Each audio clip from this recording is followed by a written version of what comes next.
জীবনে তো বহুত ভিডিও দেখছেন, এরকম ভিডিও মনে হয় কমই দেখছেন। ভিডিওটি দেখলেই বুঝতে পারবেন। আচ্ছা, দেখতে দেখতে তো ঈদ চলেই আসলো, কেনাকাটা কবে করবা?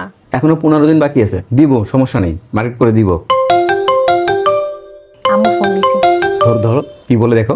আসসালামু আলাইকুম আম্মু। ওয়ালাইকুম আসসালাম। কিরে মা, কেমন আছিস? হ্যাঁ আছি আলহামদুলিল্লাহ ভালো, তুমি কেমন আছো? শোন, ওই ঈদে কেনাকাটার জন্য তোর আর জামাইয়ের জন্য টাকা পাঠায় দিতেছি, তোরা একটু কিনা নিস কষ্ট কইরা। পাঠাইতেছো? আম্মু আমাদের কেনাকাটার জন্য টাকা পাঠাইতেছে। শোনো, গত ঈদে কিন্তু টাকা দেয় নাই, এটা সব পাঠাই বলো।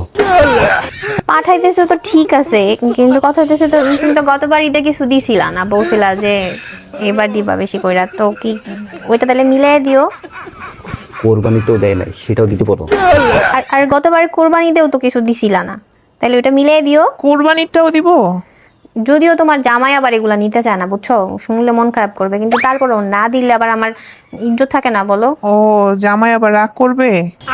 না, ও যদি শোনে তাহলে অনেক মন খারাপ করবে, বলবে যে কি দরকার আমাদের কাছ থেকে অযথা টাকা পয়সা নেওয়ার। আচ্ছা থাক, তুই বুঝে বলিস। তুমি মিলাই দিও, বুঝছো। সমস্যা নাই, আমি সব টাকা একবারে পাঠায় দেওয়ার ব্যবস্থা করতেছি। হ্যাঁ চলে আসছে। আচ্ছা মা, ভালো থাকিস তাইলে। আচ্ছা আম্মু, ঠিক আছে তাহলে, আসসালামু আলাইকুম। দিয়া দিছে। তাহলে চলো মার্কেটে। চলো যাই।